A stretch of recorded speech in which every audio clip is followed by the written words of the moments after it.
Monsieur le directeur, mes chers collègues, nous avons le plaisir de retrouver ce matin Monsieur Thomas Gomard, directeur de l'Institut français des relations internationales, pour une audition consacrée à l'actualisation de la Revue nationale stratégique 2022.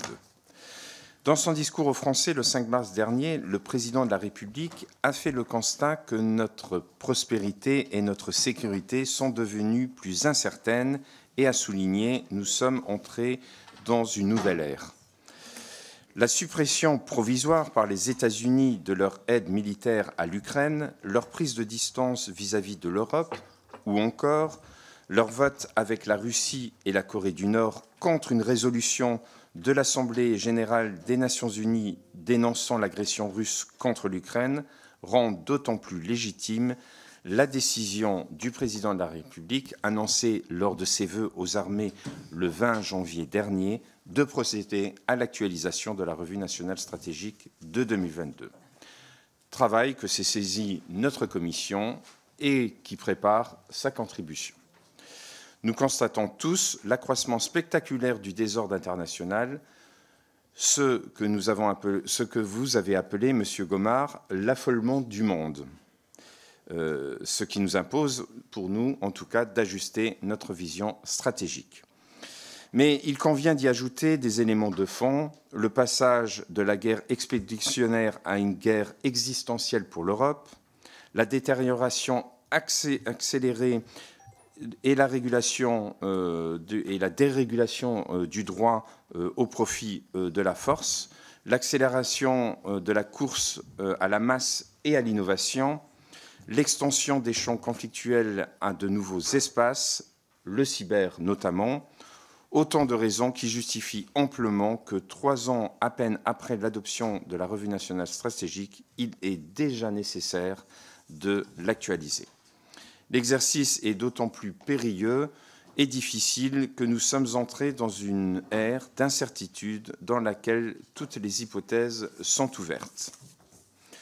Pour vous citer encore une fois, Monsieur Gomard, le monde devient chaque jour de plus en plus hors contrôle.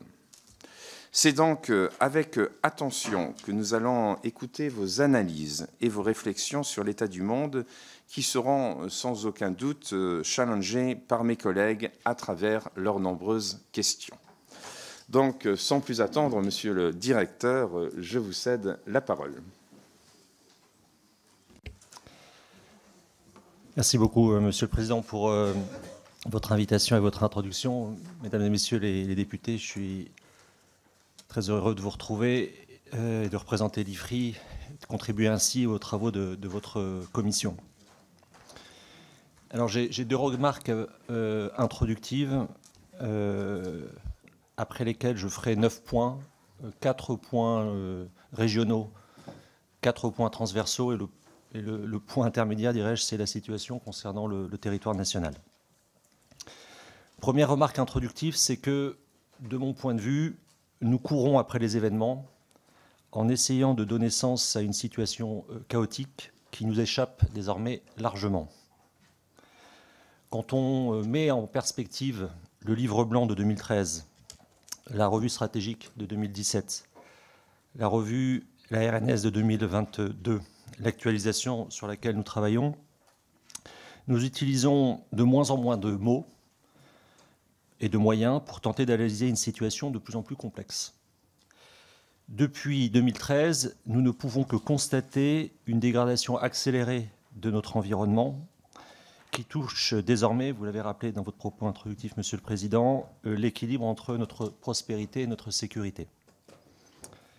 Depuis novembre 2022, date de la présentation de la RNS, la situation en Ukraine, le 7 octobre et ses suites, la situation au Soudan, la situation en RDC, pour ne citer que les 4 principaux conflits, montre à quel point il est difficile à la fois d'anticiper et précisément de reprendre le contrôle des événements. Depuis le 20 janvier 2025, date effectivement des vœux du président de la République aux armées, au cours desquels il a demandé l'actualisation de la RNS, cette date correspond aussi à l'investiture du président Donald Trump.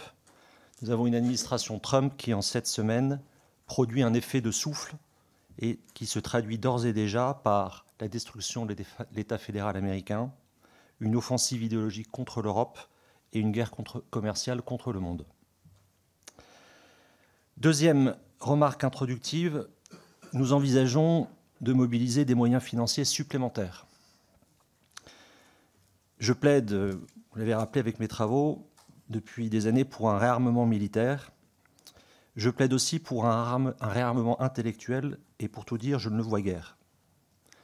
La RNS, telle qu'elle a été conçue, est un entre-deux entre une grande stratégie qui chercherait à intégrer les différentes composantes d'une politique globale et une stratégie de défense en tant que telle. Je pense que nous manquons cruellement d'outils de suivi stratégique qui nous permettraient d'être beaucoup moins réactifs. Dans tous les domaines, il me semble que le quoi qu'il en coûte, sans effort de cadrage temporel et spatial, conduit à la ruine. Et j'ai l'impression que nous sommes aujourd'hui en train de décider d'augmentation de crédits supplémentaires sans avoir fait le travail intellectuel nécessaire pour savoir comment allouer ces crédits supplémentaires. J'ajouterai qu'aujourd'hui, seul notre niveau de dette publique correspond à une économie de guerre, alors que nous avons eu une gestion de temps de paix. Ces deux remarques introductives faites, je vais me concentrer sur les 4 points de manière très synthétique pour essayer de décrire la menace telle que je la comprends aujourd'hui, avant de passer au territoire national et à des points plus transversaux. En insistant évidemment que ce qui caractérise à mon sens la situation actuelle, c'est l'enchevêtrement des théâtres et le fait qu'on ne peut pas penser en silo, mais bien d'essayer de comprendre les effets de bord entre ce qui peut se passer en Ukraine, ce qui peut se passer entre Israël et la Palestine, ce qui peut se passer en mer de Chine, etc., etc. Premier élément de cadrage, le flanc ouest. Je commencerai cette présentation par le flanc ouest. Nous avons, avec l'administration Trump, un choc et un effroi qui créent une stupeur pour les Européens. Cette stupeur s'explique en partie par la convergence idéologique qui existe désormais entre la Maison-Blanche et le Kremlin. Elle est assise, de mon point de vue, sur 3 aspects, sur 3 piliers. Un culte de la personnalité, le partage d'une notion de sphère d'influence et un affairisme global. Je crois qu'il ne faut pas perdre de vue que la fortune personnelle du président Poutine n'est comparable qu'à celle d'Elon Musk.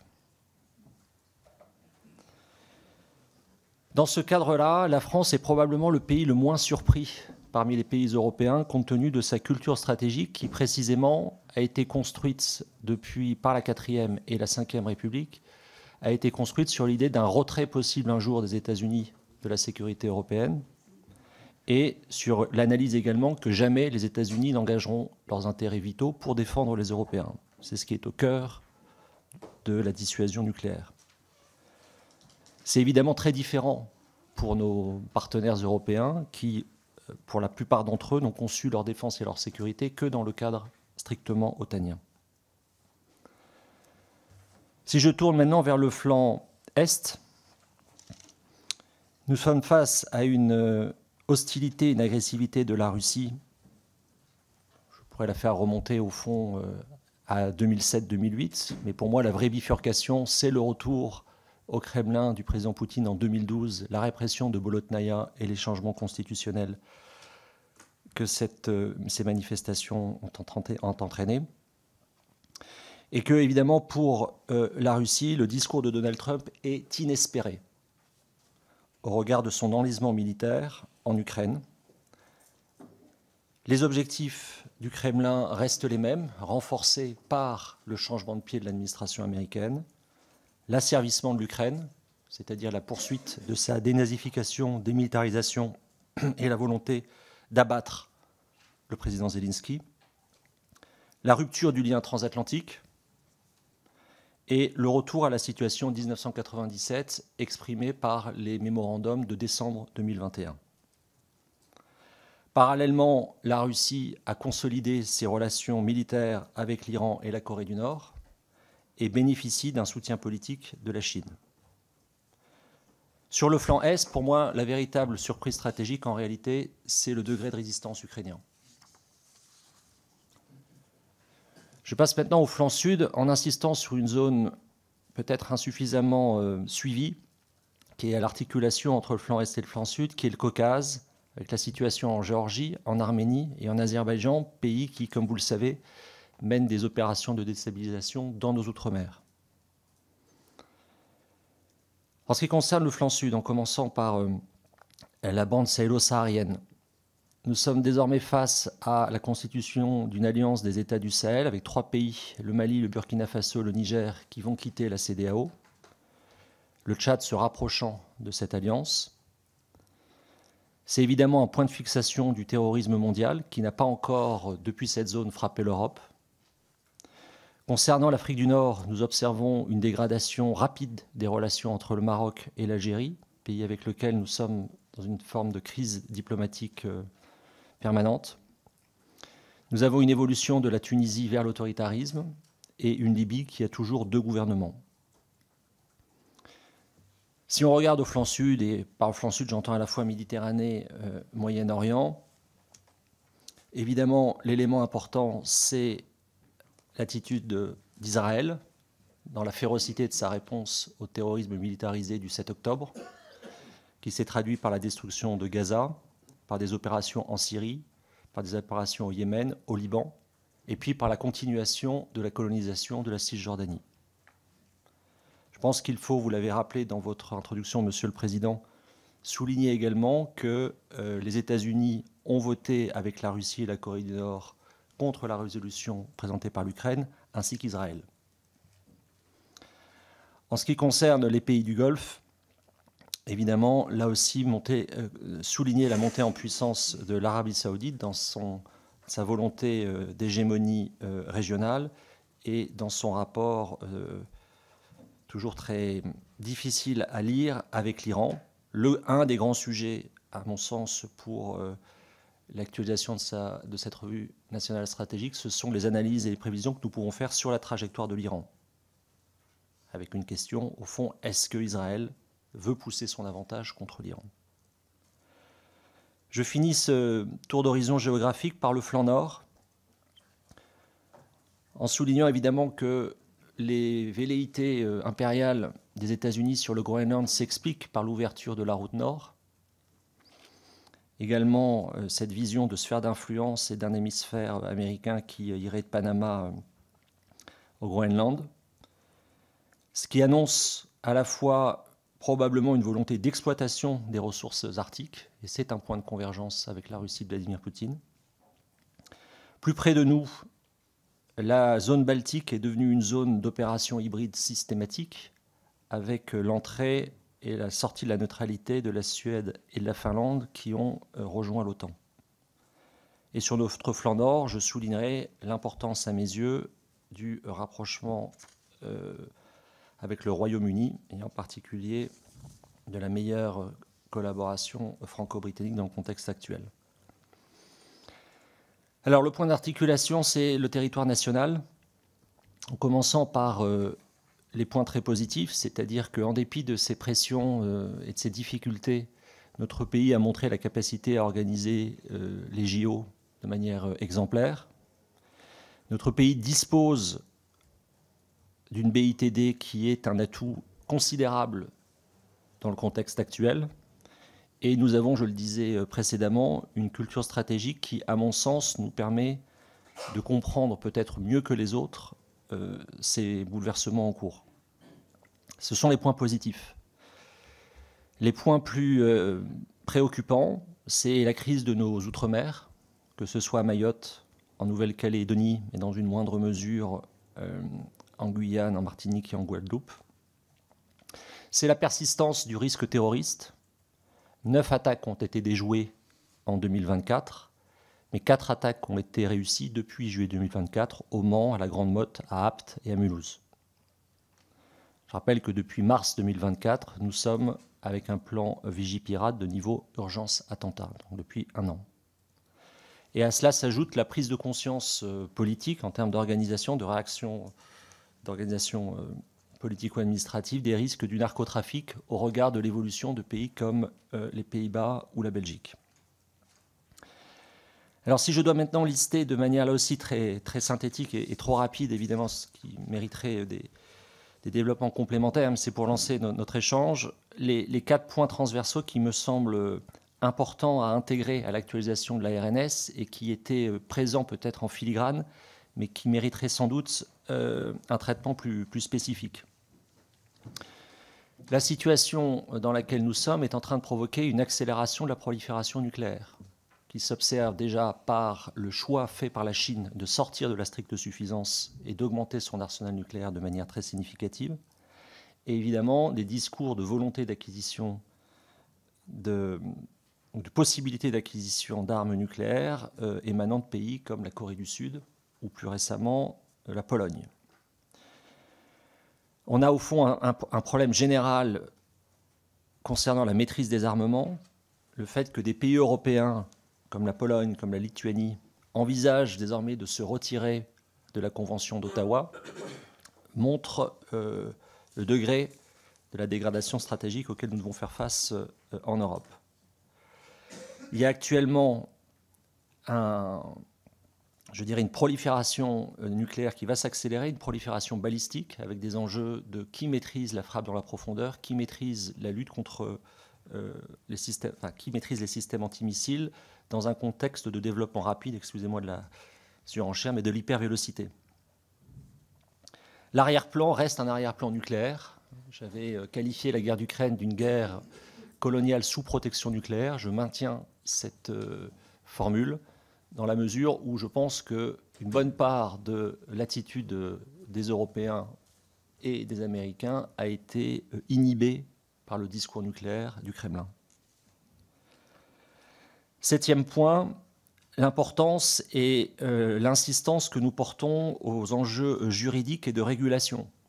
Dans le discours du vice-président Vance, il est parfaitement clair qu'il y a une sorte de contradiction de son point de vue entre le maintien des États-Unis dans l'OTAN et le maintien par les Européens des régulations numériques à travers le DCA ou le DMA. Je pense que ce que les États-Unis veulent nous imposer, c'est une sorte de protectionnisme dérégulé, une dérégulation obligatoire en quelque sorte, qui trouve un écho en Europe, puisque la régulation est souvent présentée comme étant un obstacle, et c'est une observation évidemment juste, à la compétitivité. L'enjeu, c'est évidemment celui du respect du droit international, qui est au cœur de notre positionnement international comme membre permanent du Conseil de sécurité, et de savoir si nous allons parvenir à maintenir les objectifs de l'accord de Paris, les objectifs en matière de lutte contre le réchauffement climatique, de lutte contre la perte de la biodiversité, de lutte contre les pollutions, dans un climat général qui est un appel, dans le discours américain, de l'administration américaine, c'est un peu plus complexe en réalité que de dire un discours américain, mais qui est un appel évidemment à un retour en arrière très fort. 8e point, les enjeux technologiques, avec évidemment ceux liés à l'intelligence artificielle générative, qui changent d'ores et déjà les modes de production, les modes d'information et de désinformation. Les enjeux technologiques liés au spatial. Il faut évidemment se féliciter du double succès du lancement Ariane 6 pour que les Européens retrouvent un accès autonome à l'espace. Et le deuxième tir a permis la mise en orbite d'un satellite de surveillance. C'est un point évidemment très important à la fois pour l'Europe et pour la France. Et en matière d'enjeux technologiques, je voudrais insister sur un point qui n'apparaît pas dans la RNS, mais qui me semble tout à fait essentiel, l'enjeu des talents, de la formation des talents et de leur circulation. Partis comme nous le sommes, il se pourrait bien que les Européens aient à réfléchir à un programme d'accueil des scientifiques américains. Dernier point, le fait que la prise de conscience partagée, c'est que nous sommes dans un monde de rareté et non plus dans un monde d'abondance, et qu'un monde de rareté se traduit historiquement par une remise en cause de la liberté de navigation. C'est ce à quoi nous assistons avec un rapport entre marine de guerre et marine marchande qui évolue très rapidement. L'enjeu pour les Européens, c'est la protection militaire de leur capacité de commercer. Et c'est évidemment un enjeu qui s'observe en particulier dans le cadre des échanges globaux entre la Chine, les États-Unis et l'Europe, qui représentent, ces trois ensembles représentant toujours plus de 50% du PIB mondial. Donc la sécurisation du commerce international est, à mon avis, un des objets d'actualisation de la revue nationale stratégique. Voilà, Monsieur le Président, je vais conclure cette présentation en revenant sur cette idée de réarmement intellectuel. Je distingue bien dans mon propos qu'il n'y ait pas d'équivoque réarmement intellectuel et réarmement moral, ce qui n'est pas du tout mon sujet. Le réarmement intellectuel, de mon point de vue, est conditionné pour les sujets qui nous occupent aujourd'hui par 6 déterminants. Le premier vous concerne directement, puisque c'est le degré d'adhésion de la nation à la gravité de la situation.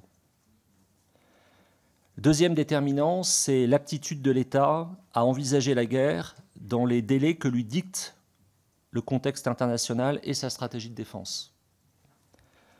Le troisième déterminant, ce sont les capacités de combat et de résilience et de régénération de nos forces. Le quatrième, c'est la manière dont la culture stratégique et la doctrine militaire sont comprises par le corps social et mises en œuvre par l'exécutif. Le cinquième déterminant, c'est l'acceptation du hasard qui avantage ou désavantage tel ou tel belligérant. Le président Poutine est très avantagé par le discours du président Trump. C'est l'acceptation que la politique internationale est autant guidée par la logique froide des intérêts que par l'inconstance du cœur humain. Le sixième déterminant, c'est la valeur du commandement civil et militaire. Cette liste montre l'ampleur de la tâche qui va, vous l'avez compris, bien au-delà de mon point de vue, de l'actualisation d'un document de 52 pages conçu au cours de l'été 2022. Je vous remercie de votre attention. Merci beaucoup, Monsieur le Directeur, pour ce propos liminaire qui va susciter un certain nombre de questions. Nous allons commencer par les différents groupes et nous commençons par Thibault Monnier pour le Rassemblement national. Merci, Monsieur le Président. Monsieur le Directeur, merci pour votre présentation exhaustive. Alors, l'actualité ne pouvait pas être plus brûlante pour réétudier notre stratégie de défense et pour reprendre une expression qui vous est chère, l'histoire s'accélère. Sans pour autant se détourner des défis auxquels la France est confrontée, nos décideurs ne doivent pas confondre vitesse et précipitation. Depuis le retour de l'administration Trump au pouvoir, une sorte de vertige semble parcourir le monde occidental. En effet, avant de se positionner sereinement et faire face avec légitimité aux transformations internationales en cours, la France doit assurer en priorité son réarmement moral, démographique, économique et identitaire. Elle doit aussi définir des priorités dans les menaces. Et il faut rappeler que le fondamentalisme islamique reste notre ennemi numéro 1 et qu'il n'a pas de frontières. Alors oui, la revue nationale stratégique doit prendre en compte l'orientation des États-Unis vers la Russie, la fin du multilatéralisme et l'utilisation de la force armée par la Russie. Et nous le savons, cette revue est un document majeur qui définit les orientations stratégiques et les priorités de la politique de défense de notre pays.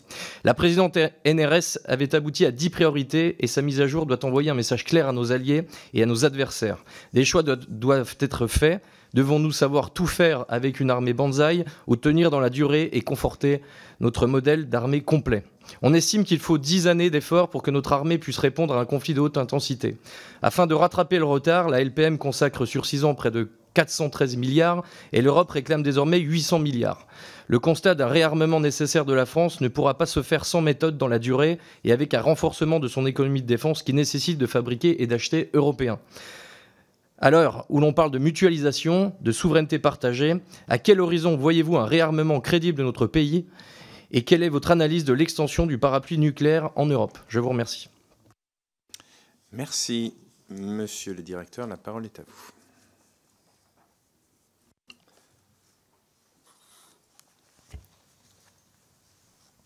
Merci, Monsieur le député, pour votre question.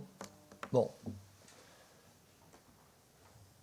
Le réarmement crédible, si vous voulez, l'horizon, je pense qu'il faut là aussi essayer d'avoir un peu de perspective historique. En fait, nous réarmons depuis 2017, de manière sérieuse. Donc ça, c'est le premier point, et ce réarmement est intervenu après des décennies de désarmement structurel. désarmement structurel qui, en réalité, pour les Européens, a commencé au début des années 70 et qui s'est poursuivi, à la différence des autres compétiteurs stratégiques, après le 11 septembre 2001. Donc il y a eu un choix fait par nos dirigeants, et nos dirigeants au sens européen du terme, ce n'est pas le cas aux États-Unis, ce n'est pas évidemment le cas en Russie, en Chine, en Arabie Saoudite, en Turquie, etc., de désarmer après le 11 septembre. Donc cette dynamique a été inversée depuis 2017. Ça c'est le premier point, c'est-à-dire qu'en fait, on s'approche de 10 ans déjà de réarmement. Après, je n'ai pas de chiffre magique en disant on sera réarmé à tel niveau de dépenses militaires. Et c'est bien le problème parce que personne ne l'a. C'est-à-dire que si on a une sorte d'épure en tête d'une armée qui serait parfaite, mais pour faire quoi? Je pense que c'est un exercice intellectuel vain.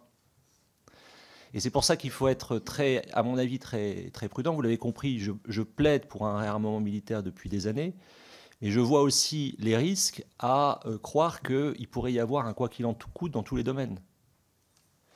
C'est illusoire et c'est dangereux, parce qu'en fait, au fond de tout principe de défense, c'est quand même l'équilibre et la cohérence entre notre politique intérieure, notre politique financière, notre politique militaire.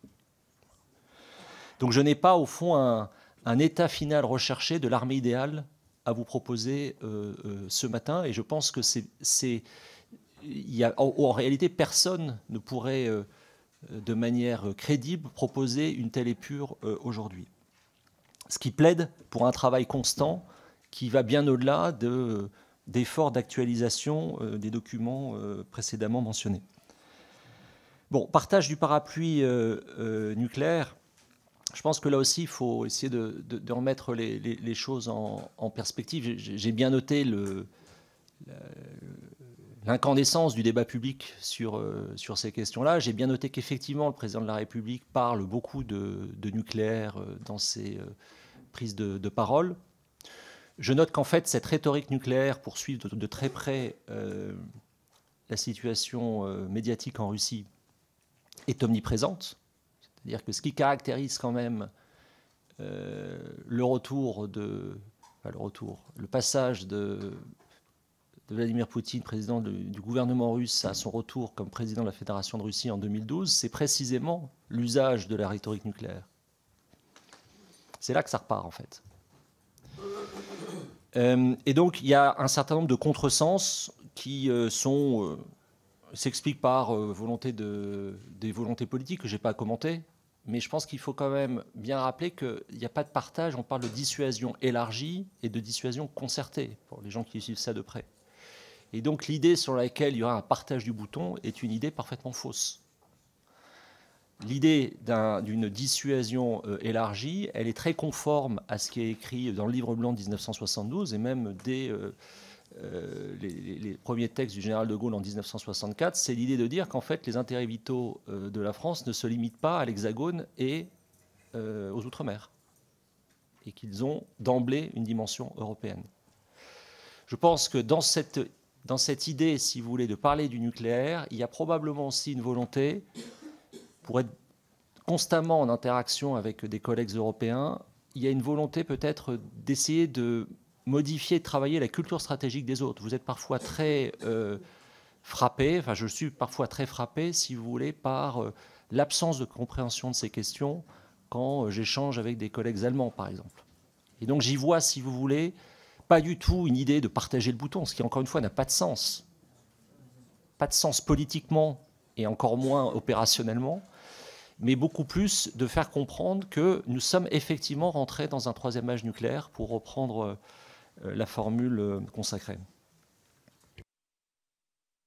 Merci. La parole est à Carl Olive pour le groupe Ensemble pour la République. Monsieur le Président Jean-Michel Jacques, Monsieur le Directeur Thomas Gomart, merci pour votre présence ce matin. Vous l'avez souligné, l'actualité géopolitique est marquée par des recompositions profondes des alliances et des rapports de force. Les analyses de l'Institut français des relations internationales que vous présidez apportent un éclairage précieux sur ces dynamiques et nous aident à mieux les appréhender.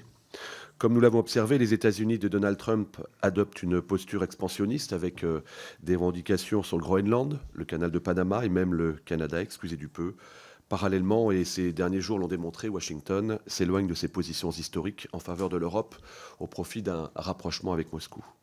Cette évolution fragilise notre continent et place l'Ukraine dans une situation périlleuse. Malgré son engagement total, elle subit les conséquences des hésitations américaines. La décision prise hier de rétablir l'aide militaire à l'Ukraine, une semaine après sa suspension consécutive à la violente passe d'armes entre Donald Trump et Volodymyr Zelensky, illustre l'instabilité de la position des États-Unis, rendant plus incertain encore tout soutien durable. Face à ces bouleversements, Monsieur le Directeur, l'Europe peine à adopter une réponse commune, tandis que certains pays, comme la Hongrie, la Slovaquie, sont réticents à adopter une ligne de fermeté envers la Russie. D'autres, à l'image de la France, tentent de structurer une réponse à travers la construction d'une Europe de la défense. Un autre changement majeur transforme directement nos capacités militaires, comme vous le soulignez dans votre rapport du 10 septembre dernier, l'intégration massive de l'intelligence artificielle dans les conflits. Elle pose des questions fondamentales. Comme vous le soulignez dans votre rapport, la dépendance aux acteurs privés, la prise de décision militaire par des algorithmes, ainsi que les enjeux de respect du droit international et de responsabilité en matière de crimes de guerre. Dans ce contexte incertain, plusieurs questions se posent. Selon vous, quel bouleversement la nouvelle posture américaine induit-elle depuis le retour de Donald Trump? Quelles sont les perspectives à moyen terme? Nous avons vu encore hier que la position américaine n'est pas stable et fait de Washington un partenaire volatile.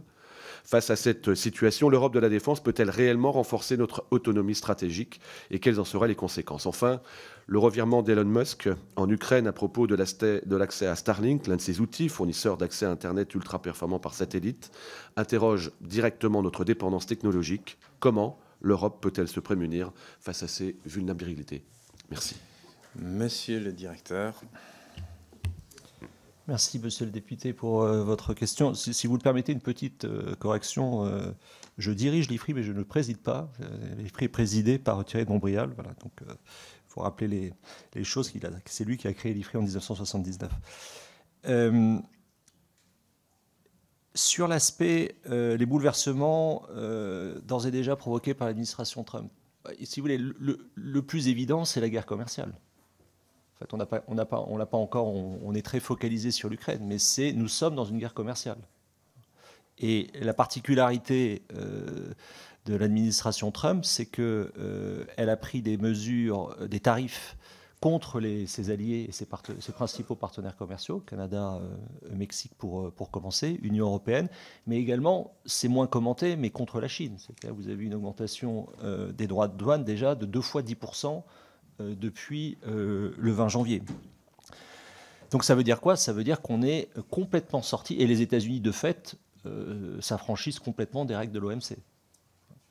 Donc pour moi, c'est l'aspect le plus marquant sur le plan international, auquel s'ajoute le changement de pied sur l'Ukraine, c'est-à-dire qu'il y a déjà un mois qu'on a eu ce contact téléphonique entre le président Trump et le président Poutine, qui au fond faisait comme si les Ukrainiens n'avaient pas à être à la table de négociation et encore moins les Européens.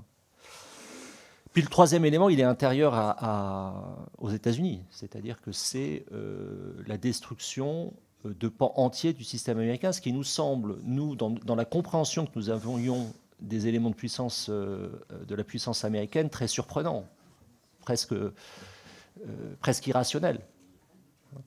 Se priver d'outils comme USAID, se priver de mener une purge scientifique, de mener une purge sur le haut commandement, ça nous semble très irrationnel. Et surtout, ça instille effectivement une défiance désormais, à mon avis, inévitable.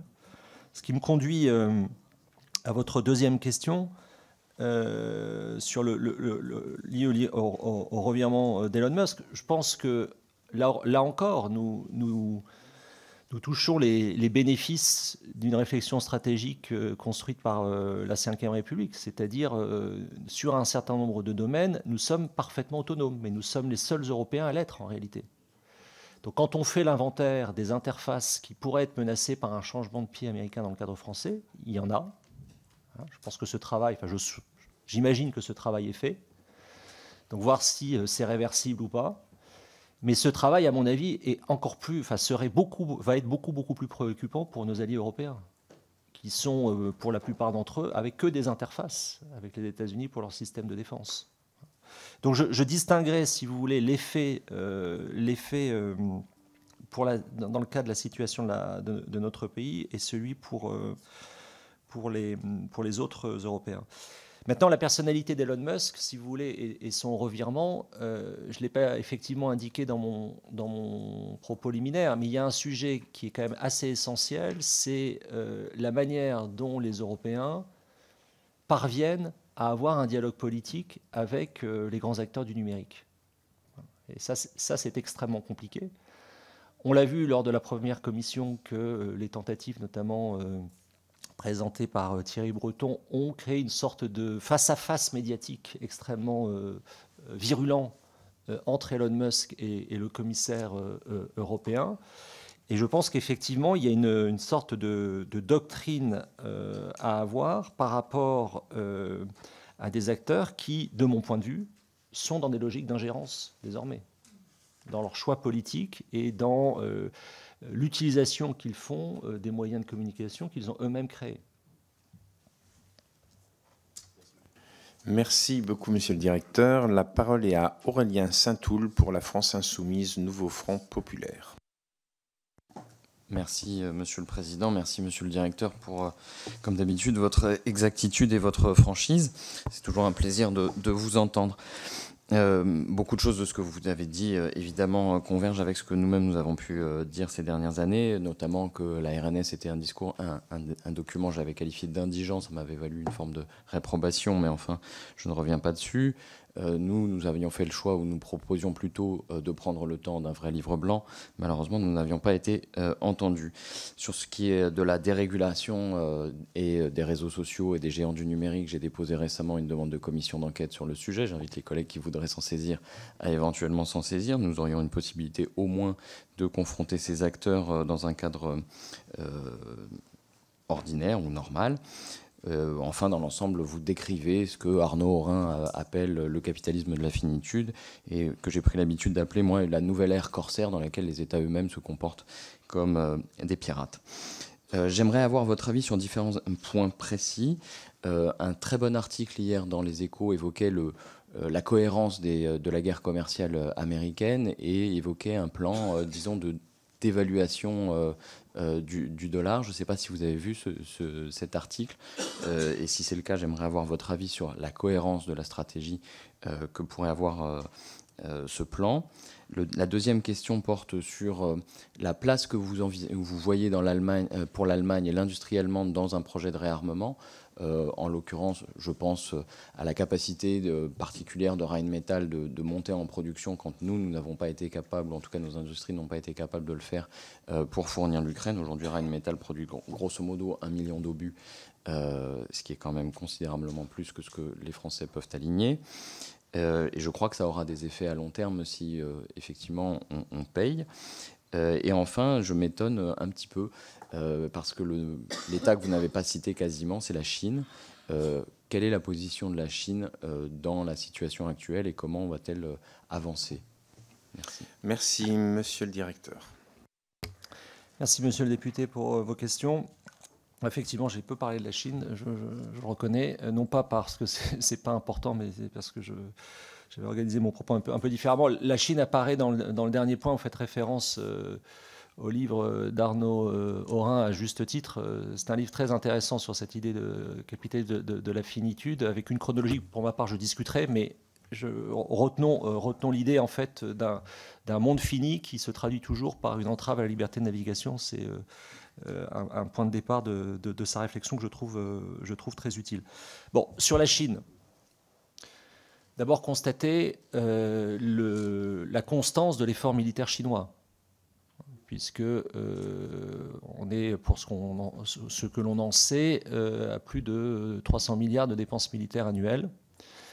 Nous avons un acteur tout à fait désormais central dans le sens où la mondialisation telle qu'on l'a compris, c'est au fond la fulgurance de l'émergence chinoise. C'est-à-dire que l'ultralibéralisme correspond fondamentalement, après 1979, à l'entrée de plein pied de la Chine dans le capitalisme global. Le rapport L'État commence par ça, c'est-à-dire le rapport L'État constate qu'en 1985, Chine et Inde, c'est 5% du PIB mondial. Et donc, ça montre quand même la puissance, enfin le caractère tectonique de la transformation en 4 décennies. Bon, pour moi, la trajectoire de la Chine est une trajectoire qui est guidée par une volonté de puissance, qui se traduit par le projet 2049, la volonté de, entre guillemets, réunification avec Taïwan. Je n'ai pas du tout de doute sur cet aspect idéologique. Également, ce qui est effectivement important à souligner, c'est la sortie de la logique de stricte suffisance dans le domaine nucléaire. Et donc ça avec des silos désormais en Chine du Nord qui obligent à de nouveaux calculs, à de nouveaux scénarios. Et je pense que ça explique aussi beaucoup l'attitude des États-Unis. Le sujet central, un des sujets centraux, c'est l'anticipation, la prévision que l'on fait de la nature des relations entre la Chine et la Russie. Je fais partie de ceux qui considèrent que la soi-disant approche Kissinger inversée, c'est-à-dire que Donald Trump chercherait à détacher la Russie de la Chine, est une illusion. Je pense qu'il faut rappeler que Kissinger a pu faire son opération 3 ans après 20 000 morts entre l'URSS et la Chine, ce qui rappelle aussi qu'on peut avoir des puissances nucléaires qui ont 20 000 morts de manière conventionnelle, dans un rapport interétatique. Et pour finir, je pense que la Chine a montré dans son soutien politique à la Russie en Ukraine les limites de son discours en termes de gouvernance internationale. Ce qui est intéressant de noter, c'est que si les États-Unis et Israël ont voté avec la Russie contre la résolution ukrainienne, la Chine et l'Iran se sont abstenus. Mais il me semble tout à fait erroné de dire que la Chine a observé une position de neutralité en Ukraine.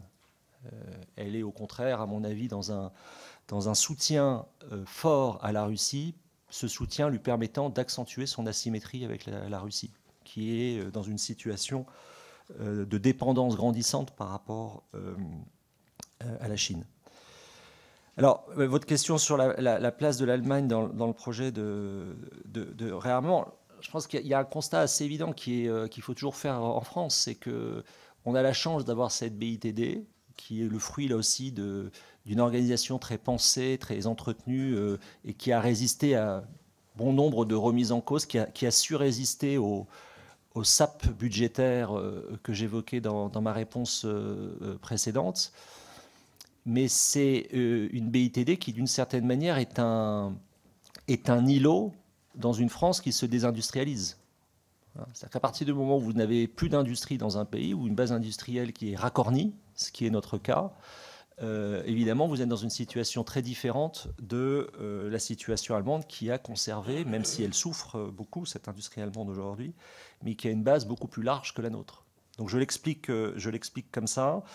Et évidemment, le débat sur les capacités de production, vous le connaissez aussi bien que moi, c'est qu'il y a un choix qui est... je ne sais pas s'il faut le formuler ainsi, mais il y a quand même un choix de la BITD pour de l'échantillonnaire, de la très haute technologie, pour faire simple, et qui nous a fait abandonner des pans importants, notamment en termes de munitions, pour des choses dont nous avons énormément besoin. Et donc je pense qu'un des axes d'effort, c'est non pas de renoncer du tout à la haute technologie, mais c'est de trouver les voies et moyens d'être à minimum présent sur des éléments, des briques élémentaires, en particulier celles des munitions.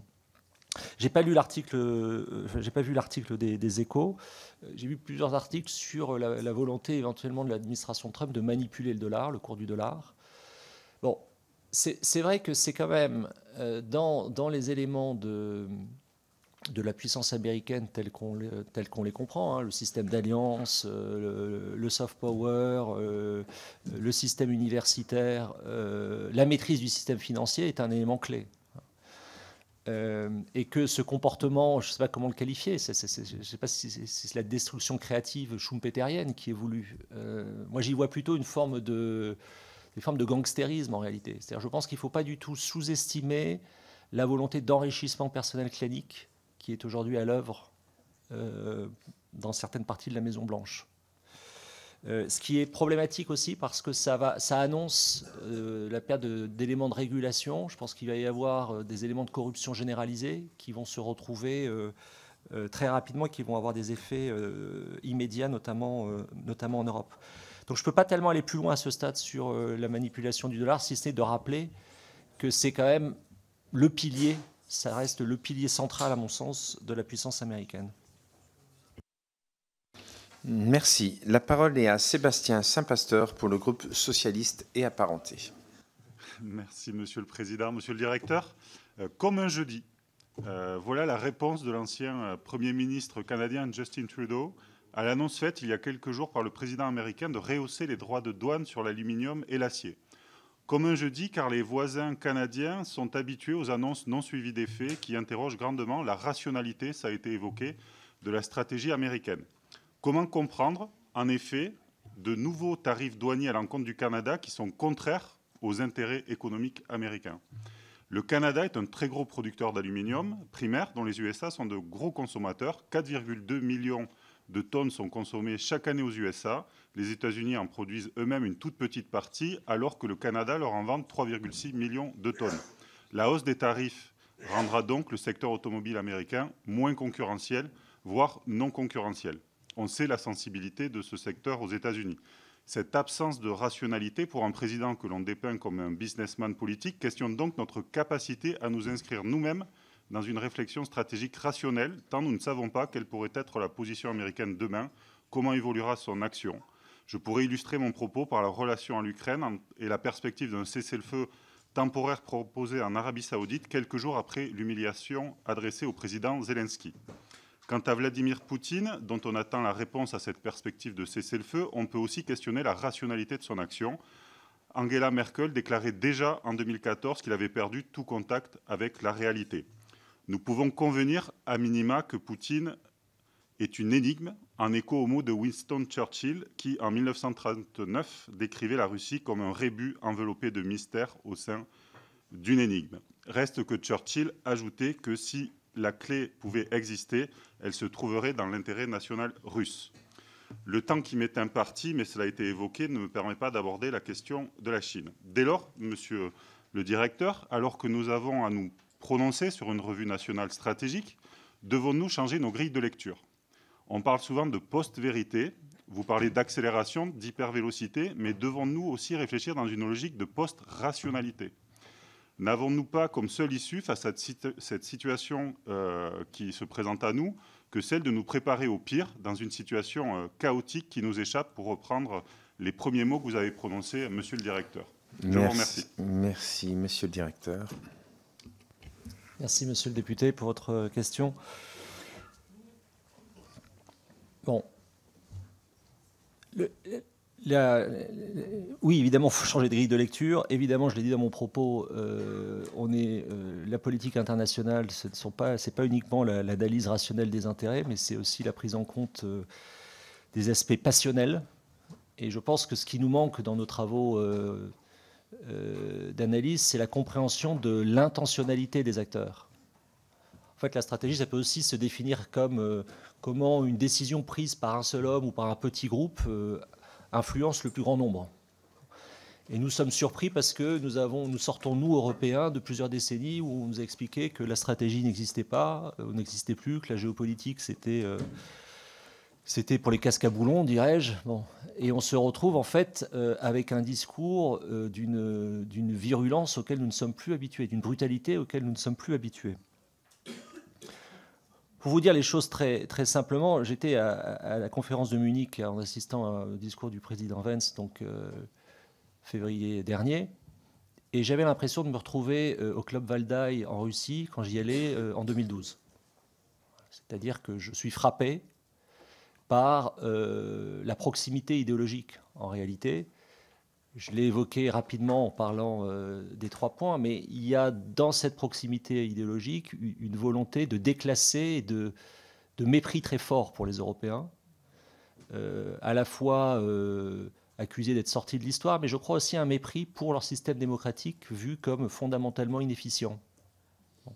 Je n'ai pas l'impression que le système américain aille dans le sens de l'efficience depuis cette semaine, parce que là aussi, ça renvoie, mais vous êtes beaucoup mieux placé que moi pour sentir ce genre de choses, c'est que le président Trump a été réélu. Il a gagné. Voilà. Et donc, il est réélu. Je crois que c'est l'éditorialiste du Financial Times qui avait cette formule. Hein, les Américains avaient le choix entre un procureur et un repris de justice. Ils ont réélu un repris de justice. Bon. Et il est réélu pourquoi? Parce qu'il, à mon avis, comprend... il arrive, c'est ça qui permet d'être réélu entre 2016, qui est plus de l'ordre de l'accident, même s'il sent évidemment des choses en 2016 et en 2024. En 2024, il arrive à parler aux déclassés et à faire basculer l'establishment tech. Voilà. C'est-à-dire qu'il est élu sur un discours identitaro-futuriste. Et c'est ça qui est aussi très, très, très troublant, c'est que nous avons dans son entourage des gens, évidemment Elon Musk, mais pas seulement, qui en fait dessinent notre futur, enfin ce qui voudrait être notre futur. Et donc, j'explique, si vous voulez, la volonté de destruction par la réponse au vote identitaire, c'est-à-dire de casser ce qui est vu comme le système fédéral dans le fonctionnement de ces élites. Je n'arrive pas à voir, en revanche, à ce stade, après cette semaine, ce qui alimente le discours futuriste au sens de construction d'une société stable et prospère. Je ne le vois pas. Je vois l'aspect réactionnaire, mais je ne vois pas, depuis cette semaine, l'aspect futuriste. Bon, sur la post-vérité et la post-rationalité, là aussi, je parle à des gens qui sont confrontés à ça peut-être plus que nous, c'est que... c'est pour ça que ces travaux sont quand même très importants, parce que je pense qu'ils permettent un temps à minimum de convergence sur ce que sont les faits. Mais quand vous êtes dans une posture comme la mienne de chercheur, oui, vous êtes de plus en plus contesté tout simplement dans le fait de faire de la recherche. Et je ne suis pas en train de me plaindre, hein, mais j'observe quand même qu'un régime autoritaire comme celui, ou libéral comme celui qui est en train de se mettre en place aux États-Unis, commence par se séparer en fait de chercheurs, notamment dans le domaine climatique. C'est-à-dire qu'au fond, il y a une sorte de rejet du discours scientifique qui est effectivement très, très préoccupant. Merci. La parole est à Anne-Laure Blin pour le groupe Droite républicaine. Merci, merci Monsieur le Président, Monsieur le Directeur. Merci de partager votre clé de lecture, qui n'est cependant pas universelle, je crois. Les relations internationales, c'est évidemment de la diplomatie, c'est une politique de défense, mais c'est aussi, je le pense, une réelle politique économique. Alors, vous nous avez dit que la France était en quelque part moins menacée ou moins surprise que d'autres pays de l'Union européenne, de par son passé et notamment le fait que nous détenions aujourd'hui la force nucléaire. Certes. Pour autant, la situation économique de la France est telle que nous sommes tout de même dans une situation de véritable vulnérabilité. Vous avez évoqué les sujets de BITD, les questions d'industrialisation, la question économique, la question du réarmement de la France n'est pas qu'une question de deniers publics pour nos forces armées, et pourtant elles doivent et elles méritent d'être amplifiées, bien sûr, mais il s'agit aussi de redonner à notre nation les qualités de pouvoir avoir une économie qui soit à la hauteur des enjeux du monde. À ce titre-là, notre situation d'endettement est telle que nous pouvons être victimes d'attaques sur notre dette, sujet qui est aujourd'hui purement éludé. Dans quelle mesure vos connaissances du monde, des relations internationales, vous permettent de voir que notre pays prend véritablement cet enjeu comme un vrai impératif? Par ailleurs, je le crois, par rapport à la situation économique d'autres pays qui nous entourent, notamment dans l'Union européenne, quelles sont selon vous, ou quelle est selon vous la lecture que vous faites de l'attitude qui est la nôtre face aux enjeux, et cela a été dit, notamment chinois, parce qu'aujourd'hui, très clairement, si nous avons une capacité industrielle très forte et nous avons de très belles entreprises sur notre territoire national, nous ne sommes pas souverains. Donc, de quelle manière, aujourd'hui, la France, selon vous, envisage ces relations à fort enjeu? Merci. Directeur. Merci, Madame la députée, pour votre question. Bon, je pensais l'avoir exprimé très clairement. Il n'y a pas de politique étrangère sérieuse sans économie solide. Enfin, ça me paraît une évidence. Je rappelle souvent dans mes interventions que le point de départ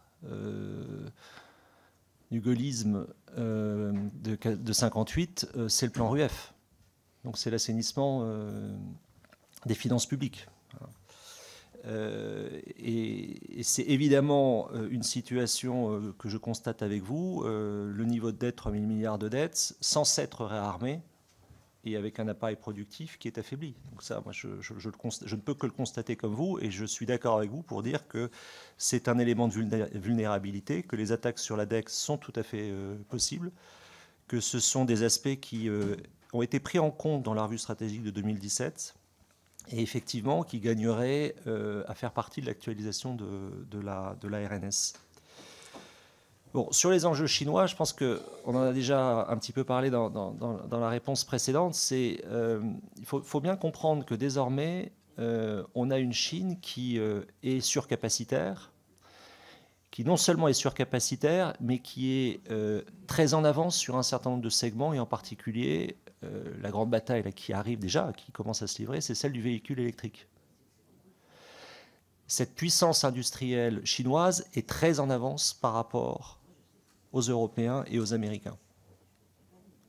À tel point que vous avez désormais en fait des groupes industriels européens qui vous expliquent qu'ils ne peuvent pas plus concevoir leur progrès technologique sans intégrer la Chine. C'est en particulier le cas lié aux véhicules électriques. Donc à partir de là, si vous voulez penser qu'on peut tout faire de manière souveraine, nous ne sommes pas un isolat, et notre système et notre appareil productif reposent sur un système ouvert. Voilà. Donc je n'ai pas de réponse, si vous voulez, définitive sur une asymétrie industrielle qui s'est accentuée entre l'Europe et la Chine au cours des 20 dernières années. Si ce n'est que peut-être de dire que les Européens doivent, à mon avis, faire des choix d'allocation par rapport à ce qu'ils considèrent être comme les domaines de demain. Merci. La parole est à Damien Girard pour le groupe écologiste et social. Merci, Monsieur le Président. Monsieur le Directeur, merci d'abord pour vos propos et vos réflexions. Elles sont évidemment éclairantes.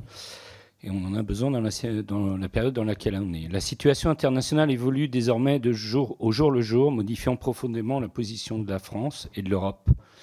Ça a été rappelé tout au long de nos échanges. L'actualisation de la revue nationale stratégique pour définir une nouvelle vision de long terme est donc largement insuffisante, et je vous rejoins. Nous sommes nombreux ici à reconnaître que la France et ses alliés doivent assumer une plus grande part de responsabilité dans leur défense. Mais notre pays doit éviter tout triomphalisme. Alors que l'architecture de sécurité européenne vacille, l'effort doit être collectif. Il ne s'agit pas pour la France de se substituer aux États-Unis en version réduite, mais bien de construire une défense européenne cohérente et solidaire. Cela implique de repenser en profondeur notre modèle d'armée. En 2025, le budget du ministère des Armées atteindra 50,5 milliards d'euros. Ce montant ne suffira pas à assurer simultanément la défense du territoire national et de l'outre-mer, les interventions extérieures au service de la paix, une contribution efficace à la sécurité de l'Europe de l'Est, le maintien d'une influence stratégique en Méditerranée et dans l'Indo-Pacifique. Le groupe écologiste et social plaide pour une meilleure priorisation stratégique de la France avec un recentrage capacitaire sur la défense de nos frontières et celle de l'Union européenne. Dans ce cadre, comment la France peut-elle redéfinir ses priorités stratégiques de manière réaliste et efficace ?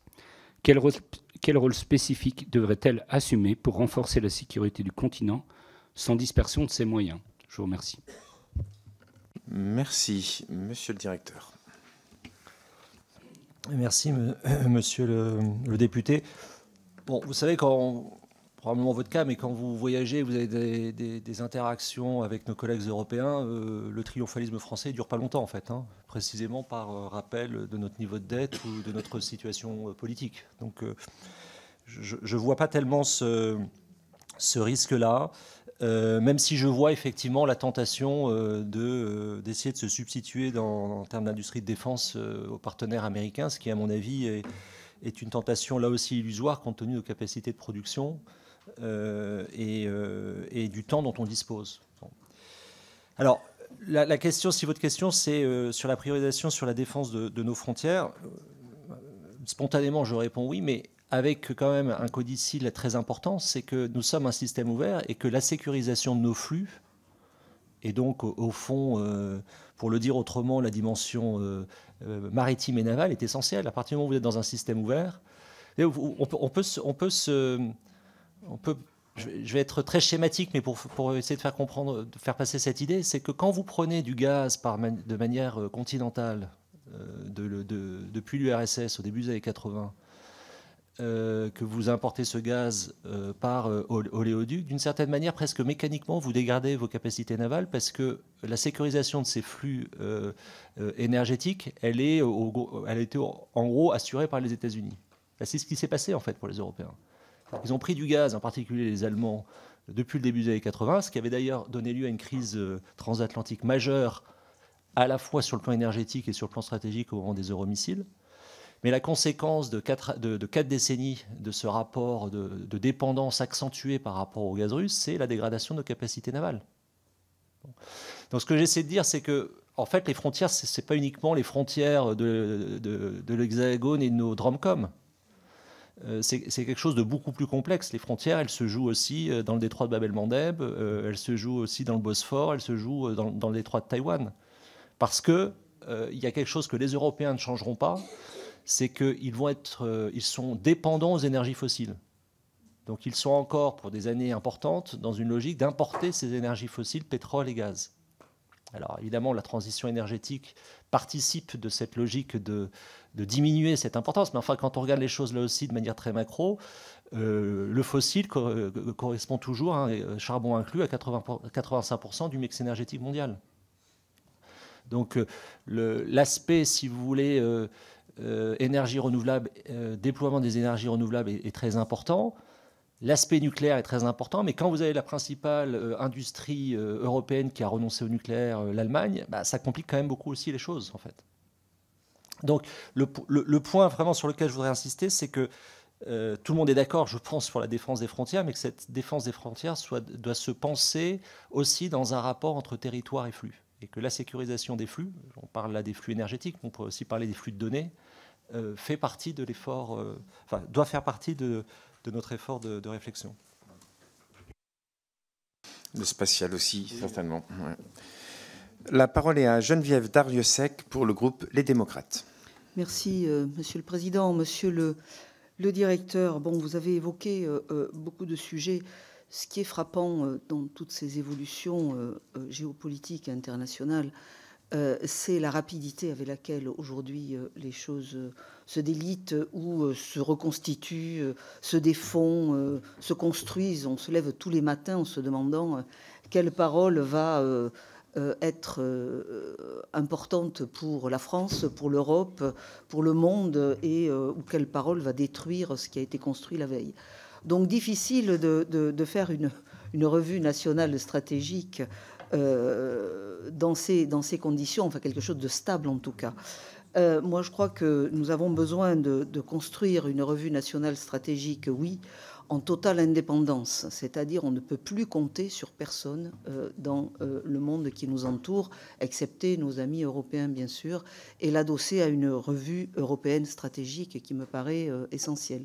Comment articuler une revue nationale et une revue européenne stratégique indépendante des pouvoirs qui se manifestent ou en Russie ou aux États-Unis, voire en Chine, parce que tous ces pays en fait ne veulent que la déconstruction de l'Europe afin de mieux capter nos richesses humaines, nos richesses morales et nos richesses bien sûr aussi économiques. Donc je crois qu'on doit avoir une véritable et indépendance dans cette réflexion. Et vous n'avez pas évoqué donc je voudrais vous poser cette question, vous n'avez pas évoqué dans tout votre exposé les autres pays des BRICS, c'est-à-dire l'Inde et le Brésil. Ces pays peuvent-ils être des partenaires? Alors je parle d'indépendance. L'indépendance n'exclut pas d'avoir des partenaires, bien sûr. Peuvent-ils être des partenaires intéressants, et notamment certains dans le numérique, dans tout ce qui est hybride, qui nous intéresse aujourd'hui et qui est un pan important, qui doit être un pan important de notre défense. Merci beaucoup, Monsieur le Directeur. Merci Madame la Ministre pour votre question.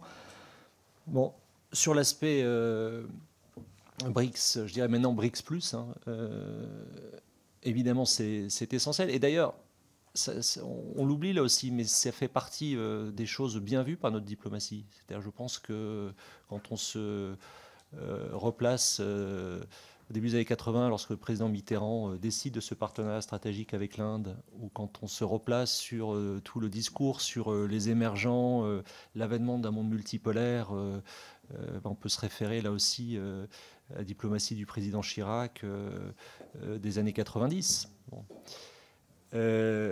Nous avons ce monde multipolaire, mais nous n'avons plus le multilatéralisme. C'est ça le problème.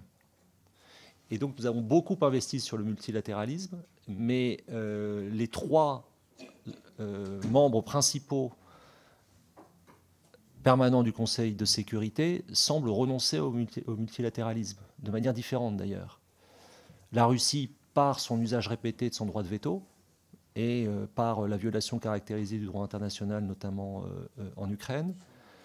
La Chine, par un système alternatif, en fait, c'est-à-dire à la fois un investissement extrêmement fort dans le système onusien, mais aussi une sorte de duplication du système onusien dans un certain nombre de domaines. Et les États-Unis, avec ce qui est pas complètement nouveau pour les États-Unis, mais ce qui est très nouveau dans la virulence du moment. Ça place d'ailleurs cette situation, la France et le Royaume-Uni, dans une situation très inconfortable par rapport aux trois grands. On va voir comment les choses évoluent, mais aussi très inconfortable par rapport précisément aux BRICS. Dans le domaine qui est le mien, qui est celui donc des instituts de recherche, je suis très souvent, comment dirais-je, interrogé, enfin c'est plus qu'interrogé, critiqué sur, de la part des collègues indiens, sur le fait que la France est membre permanent du Conseil de sécurité. C'est-à-dire qu'il y a un procès en illégitimité qui nous est désormais fait par certains BRICS.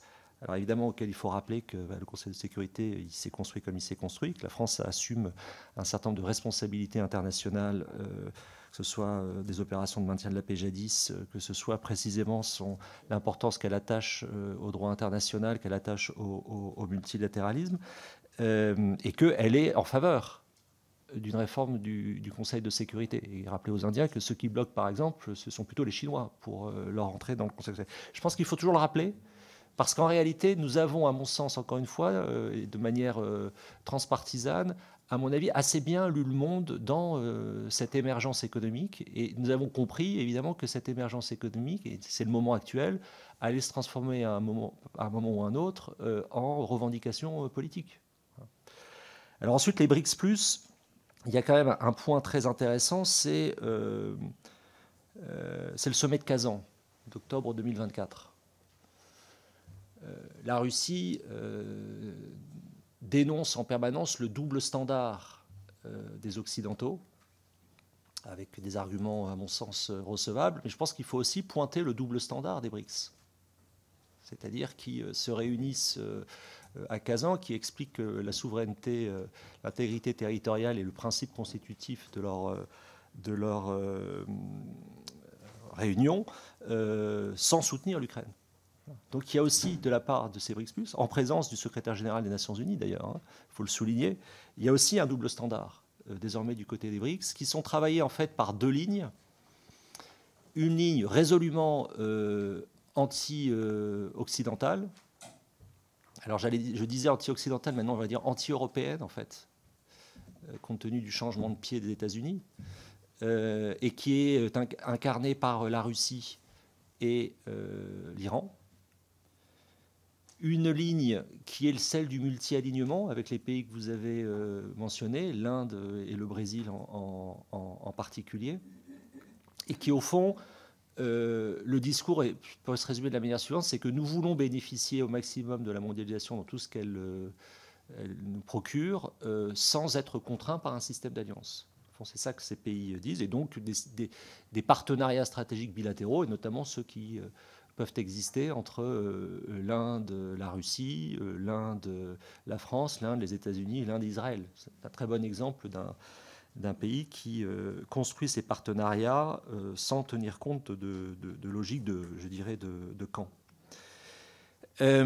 Ensuite, sur votre première question sur la nécessité d'articuler nos travaux à la réflexion européenne, évidemment, avec toutefois quand même une préoccupation, et là je parle devant évidemment des forces politiques très, très, très différentes, c'est que vous avez aussi un certain nombre de pays en Europe qui font un choix, qui sont en train de faire un choix libéral, et qui l'assument comme tel. Je pense à la Hongrie, évidemment, qui a voté aussi avec la Russie, les États-Unis et Israël contre la résolution ukrainienne, et que dans l'attitude de la Russie, moi j'entends souvent dire « Ah, mais la menace russe est exagérée, on n'aura jamais les chars russes à Paris, etc. » Évidemment qu'on n'aura jamais les chars russes à Paris. Mais on peut tout à fait imaginer un système, une Union européenne, avec un certain nombre de forces politiques très favorables à Moscou. Et donc on peut être défait sans être envahi. Merci. La parole est à Anne Le Henanff pour le groupe Horizon et Indépendants. Merci, Monsieur le Président. Monsieur Gomard, je suis là. Bonjour. Merci beaucoup pour votre intervention, votre présence déjà et vos propos. Votre intervention nous permet de prendre de la hauteur. Je vous remercie. Ça nous permet de réfléchir et nous mettre face à une réalité qui devrait nous permettre de prendre les bonnes décisions, je pense. Donc merci pour vos propos. Vous l'avez abordé dans votre intervention, parmi les déterminants qui nous permettront de maîtriser et résister au contexte qui nous est imposé, un aspect stratégique est l'acceptation sociale. Les parlementaires que nous sommes, bien, nous sommes des acteurs clés pour conduire à cette acceptation sociale.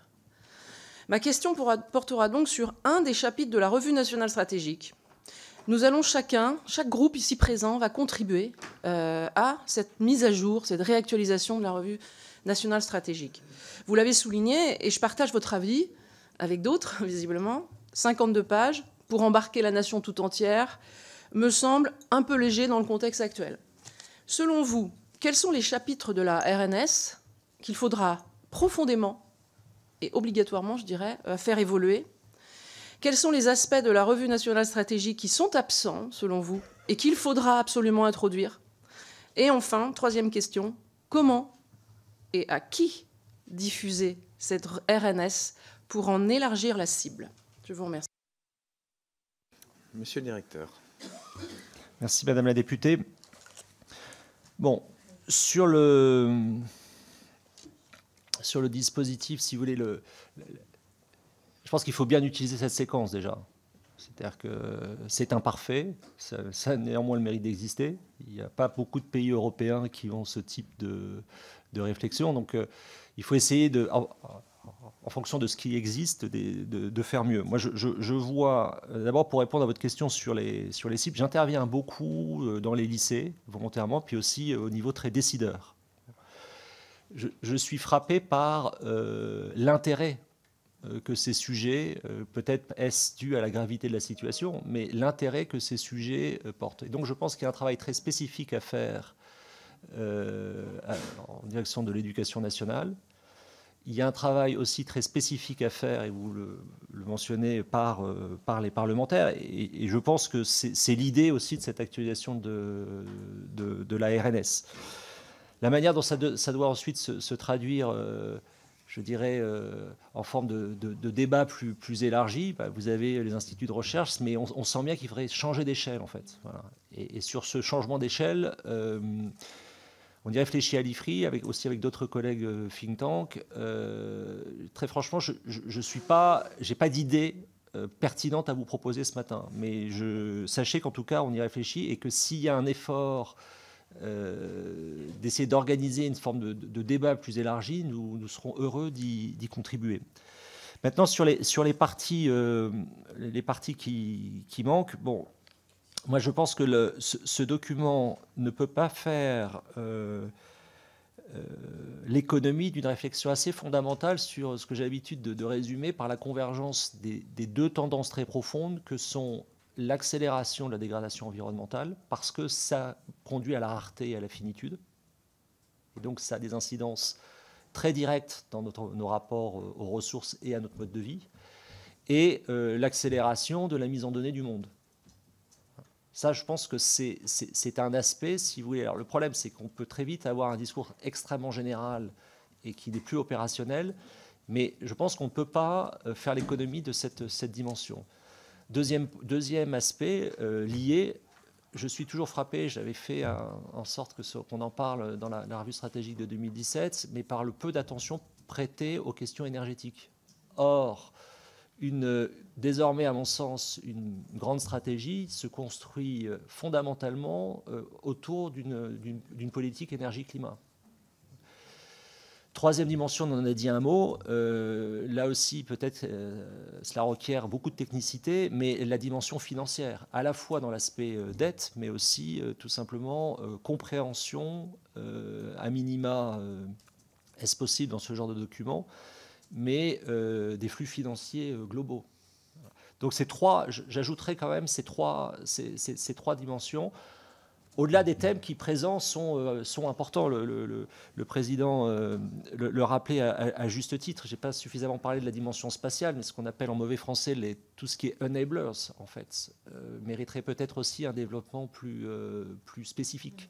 Parce que si on va dans la logique d'interface transatlantique ne fonctionnant plus, ça se jouera d'abord sur les enablers.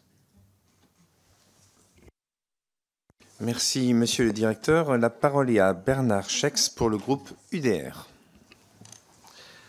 Merci, monsieur le président. Monsieur le directeur, la puissance d'un pays ne se fonde pas uniquement sur ses moyens militaires, mais aussi sur une doctrine stratégique cohérente. Sans doctrine solide, nous ne saurons pas défendre nos intérêts vitaux lorsqu'ils seront contestés. Or, à la vue du contexte géopolitique, ce jour pourrait bel et bien arriver. Au siècle dernier, le général de Gaulle a déployé des trésors d'énergie afin que nous disposions d'une dissuasion nucléaire forte. Au groupe UDR, nous avons la ferme conviction que notre dissuasion doit rester la pierre angulaire de notre défense nationale. C'est notre capacité de projection nucléaire partout dans le monde qui fonde notre puissance. La révision de la revue nationale stratégique doit être l'occasion de le rappeler. Ainsi, le débat ouvert par le président Macron sur l'extension de notre protection nucléaire à d'autres pays européens, notamment frontaliers de la Russie, nous paraît dangereux. Bien que la Russie constitue une menace réelle, on ne peut pas affirmer que la France a des intérêts vitaux à la frontière orientale du continent. La construction d'une autonomie stratégique européenne ne doit pas remettre en cause la doctrine nucléaire du général de Gaulle de 1964, c'est-à-dire que la France se sentirait menacée dès lors que les territoires d'Allemagne et du Benelux seraient violés. Certes, le contexte européen nous incombe à réviser notre revue nationale stratégique. Cependant, cette révision ne doit pas se faire au détriment de notre attention pour la région Indo-Pacifique. Cette région abrite 1,6 million de nos compatriotes.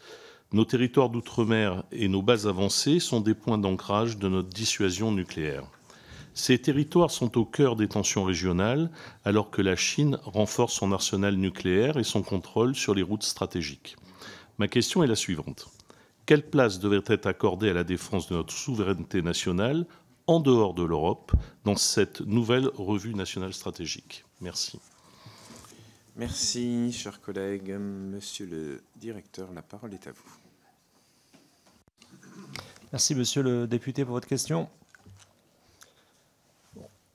Ce n'était pas tout à fait l'objet de votre question, mais je me permets de faire un petit développement, si vous m'y autorisez, sur la dissuasion, puisque c'était au début de votre propos. je pense que c'est effectivement central, la dissuasion, et c'est également central pour l'organisation de notre système politique, qui est un système politico-militaire. Donc on prête évidemment au général de Gaulle la force de dissuasion pour des raisons évidentes. Il faut rappeler quand même que l'effort a été lancé par la 4e République et que c'est la décision du général de Gaulle revenant au pouvoir en 1958, c'est d'arrêter la coopération nucléaire avec l'Italie et l'Allemagne d'une part, et c'est surtout l'élection au suffrage universel du président de la République en 1962, une fois l'arme nucléaire acquise.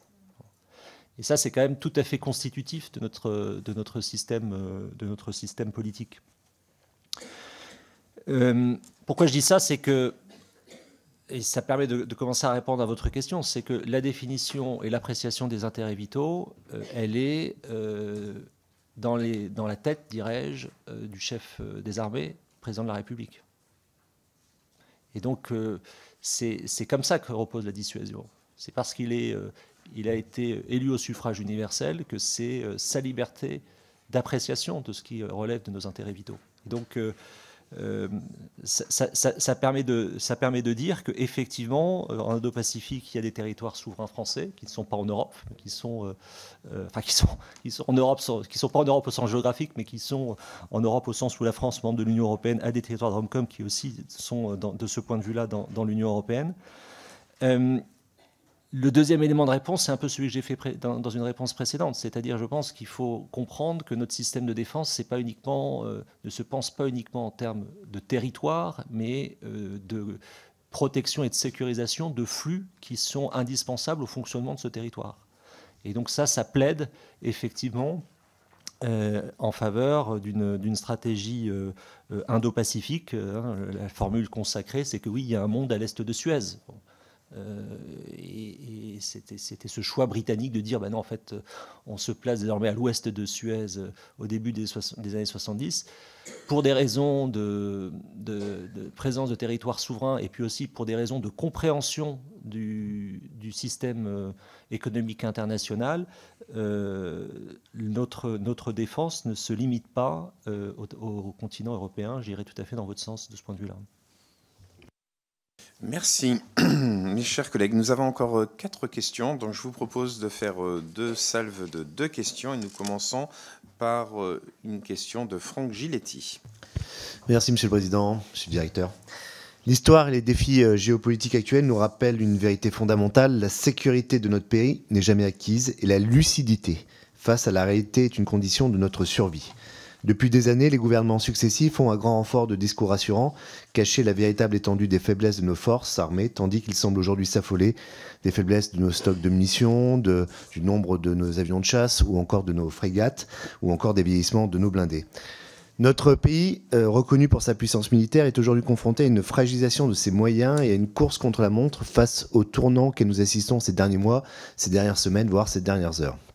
Dans ce contexte, l'actualisation de la revue nationale stratégique engendre beaucoup de questionnements, notamment celle de savoir s'il convient de continuer à masquer la vérité à nos concitoyens sous couvert d'une communication rassurante. Comment cette dernière peut-elle inciter à une prise de conscience collective de la part des Français, sans pour autant dévaloriser notre système de défense, ni renseigner nos compétiteurs? Merci. La parole est à Pascal Jenst. Oui, merci Monsieur le Président. Monsieur Gomard, dans la revue nationale stratégique de 2022, l'objectif stratégique numéro 6.2 intitulé « Faire émerger les capacités industrielles européennes de défense ».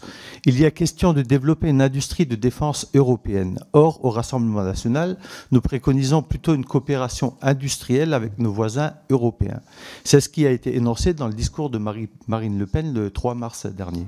En effet, encourager les membres de l'UE à s'équiper auprès des industriels français de la défense aurait pour double avantage d'augmenter la productivité et la croissance de notre BITD tout en permettant à l'Europe de s'équiper à une échelle plus locale. Après tout, ces échanges entre États sont l'essence même d'une union qui fonctionne et servirait les intérêts de tous les membres.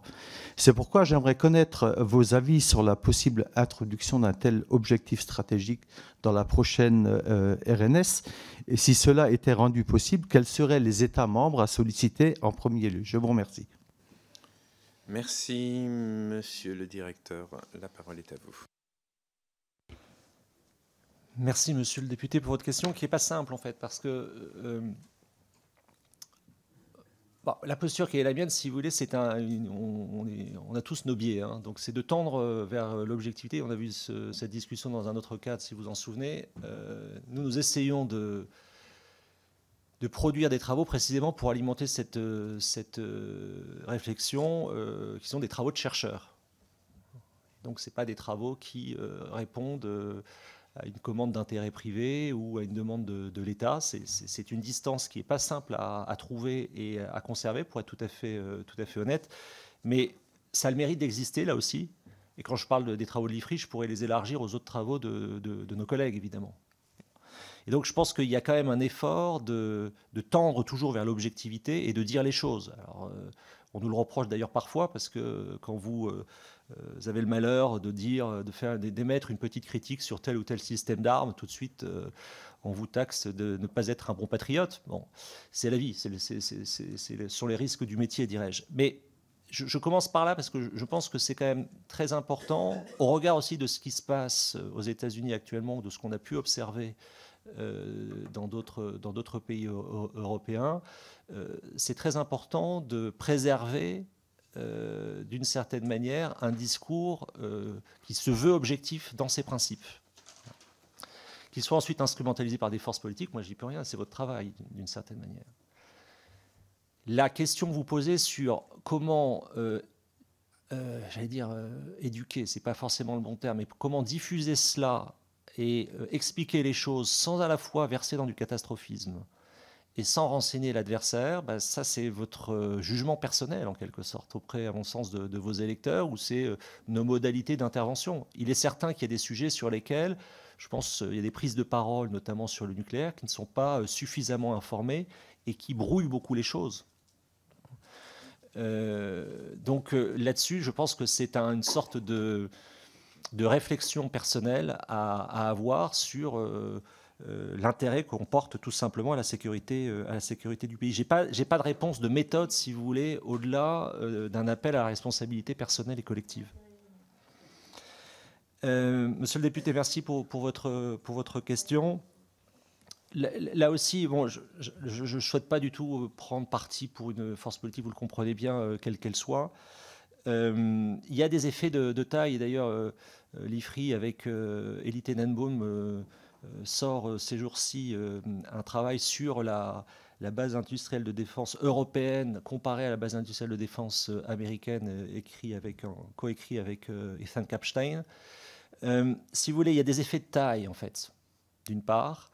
Je pense qu'il y a aussi, on parlait tout à l'heure d'un possible triomphalisme français, il y a parfois une attitude française qui irrite au plus haut point nos partenaires, parce que effectivement nous touchons les bénéfices de choix coûteux, exigeants, et donc il faut respecter ces choix coûteux et exigeants, mais nous n'avons pas vocation, à mon sens, vis-à-vis de nos partenaires européens, pour des raisons déjà évoquées, de nous comporter vis-à-vis d'eux comme les États-Unis se comportent à l'égard de l'Europe. Ça n'a pas de sens, tout simplement aussi parce que notre crédibilité, notamment économique, le voudrait-on, ne nous permet pas de le faire. Voilà.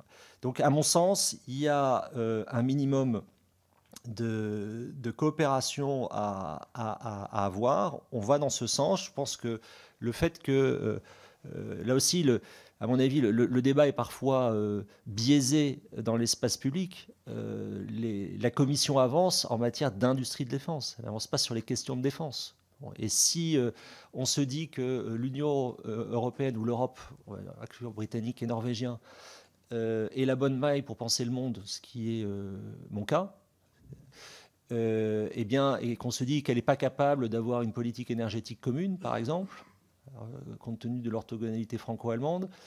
Bon, après, je pense qu'il ne faut pas s'étonner d'éléments de faiblesse structurelle par rapport à la tenaille sino-russo-américaine qui est à l'œuvre. Donc, de ce point de vue-là, si vous voulez, je pense qu'il y a des évolutions très significatives à avoir dans un contexte, à mon avis, qui est dangereux, mais qui, comme tout danger, crée des opportunités. C'est-à-dire que les Européens sont en train de se rendre compte qu'ils vont devoir se débrouiller par eux-mêmes. Voilà. Ce qui, ne nous surprend pas, encore une fois, mais ce qui, pour l'ensemble de nos partenaires, est tout à fait nouveau. Merci. La parole est à Catherine Hervieux. Monsieur le Président, Monsieur le Directeur, alors vous l'avez souligné, Monsieur le Directeur, nous sommes dans les urgences pour lutter contre le changement climatique et aussi une urgence pour la paix que nous souhaitons, mais la sauvegarde du droit international. Et vous avez évoqué la nécessaire prise en compte du facteur environnemental dans les politiques de défense. Et en même temps, on a besoin de recul pour mener une planification, une stratégie en matière d'énergie civile et militaire. La numérisation des activités et l'augmentation du recours aux technologies dont l'intelligence artificielle demandent une consommation significative de nos ressources énergétiques. Et nous évoluons dans un monde fini. Et la recherche de la sobriété est doit rester un objectif important. La guerre hybride est une réalité en France et en Europe, mise en œuvre par des acteurs extérieurs et parfois relayée par des acteurs intérieurs. Vous l'avez souligné au niveau de l'Europe, mais ça existe aussi au niveau national. Outre les technologies de l'IA et du cyber, le quantique sera aussi au cœur des engagements des armées en 2025. Nous essayons de rattraper notre retard sur le cyber et l'IA, mais qu'en est-il du quantique? Je vous remercie. Merci. La parole est à Guillaume Garot.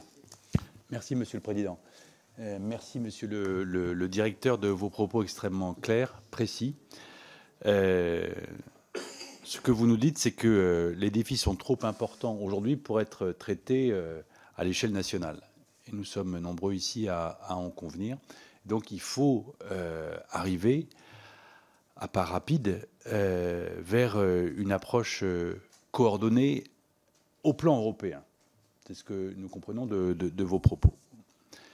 Ma question est toute simple. Comment, à vos yeux, on doit envisager cette coordination européenne? Mme Darrieussecq parlait d'une revue stratégique européenne. Comment on doit donc l'envisager? Ça veut dire quelles priorités on doit se fixer. Et vous avez évoqué en particulier, c'est connexe mais tellement important, la question de l'énergie. Est-ce qu'il y a d'autres sujets à traiter de façon avancée et rapide? Et selon quelle modalité? C'est-à-dire quelle modalité de coordination à vos yeux pour qu'on soit efficace? Et je veux juste terminer là-dessus parce que vous avez eu un propos qui nous a, je crois, alarmés. Vous dites on peut être défait sans être envahi. Donc il y a certainement des domaines d'activité sur lesquels il faut qu'on avance. Et on serait heureux d'avoir votre réponse là-dessus. Merci, Monsieur le Directeur. Merci beaucoup, Madame la députée, pour votre question. Très franchement, sur le quantique, j'avoue mon ignorance. Voilà. Donc, je ne peux pas vous dire où on en est de l'avancement. Nous avons des travaux à l'IFRI avec notre centre géopolitique et technologie de Laure de Rochegonde, dirigé par Laure de Rochegonde. Mais je n'ai pas de réponse à vous proposer. En revanche, il y a un point de la discussion, là aussi, sur lequel nous avons beaucoup travaillé, mais un point de discussion qu'on n'a pas abordé, qui est lié à... Vous avez eu tout à fait raison, à mon sens, de rappeler le besoin d'électricité, en fait, que génère la mise en données du monde, hein, dans des proportions, en fait, qui deviennent très importantes et très significatives dans les projections qu'on peut faire de consommation énergétique. Nous n'avons pas encore parlé, mais ça a des incidences très, très directes pour notre sécurité. Et je pense que là aussi, ça pourrait être un des aspects de l'actualisation de la RNS sur nos approvisionnements miniers. C'est-à-dire qu'en fait, on est dans quelque chose d'à la fois ultra sophistiqué, ultra technologique avec le nucléaire pour un pays comme le nôtre, et en même temps de plus en plus dépendant de ressources minières qui sont un petit peu en Europe, mais beaucoup à travers le monde, et en particulier dans un pays comme la RDC. Donc ça, je pense que ça peut être aussi un thème qui mériterait d'être peut-être plus spécifiquement identifié dans l'actualisation, c'est la compréhension globale que nous avons de nos approvisionnements miniers. Merci, Monsieur le député, pour votre question. Bon, sur l'articulation échelle nationale, échelle européenne, oui, je considère effectivement que il y a les compétences de l'Union européenne, la politique commerciale. Il y a désormais une prise de conscience de la nécessité d'avoir une politique industrielle. C'est-à-dire que la Commission fait une révolution intellectuelle tardive, très tardive. Voilà. Il y a la très grande difficulté d'arriver à à une politique énergétique et climatique. Si vous voulez, moi, la question que je me pose pour les années là qui viennent, enfin si on raisonne à 4 ans avec le mandat de Donald Trump, c'est de savoir si les entreprises en fond européennes vont être dans un pari de maintien de leurs engagements en termes climatiques. Beaucoup d'entre elles ont construit leur business model, en particulier pour les grands groupes, sur cette logique-là. Est-ce que l'Europe, au fond, est dans une logique de jouer la régulation, ou est-ce qu'au contraire, il va y avoir des choix au nom de la compétitivité pour déréguler? Et je pense là aussi qu'il n'y a pas de réponse univoque, que ça va beaucoup dépendre des secteurs d'activité concernés.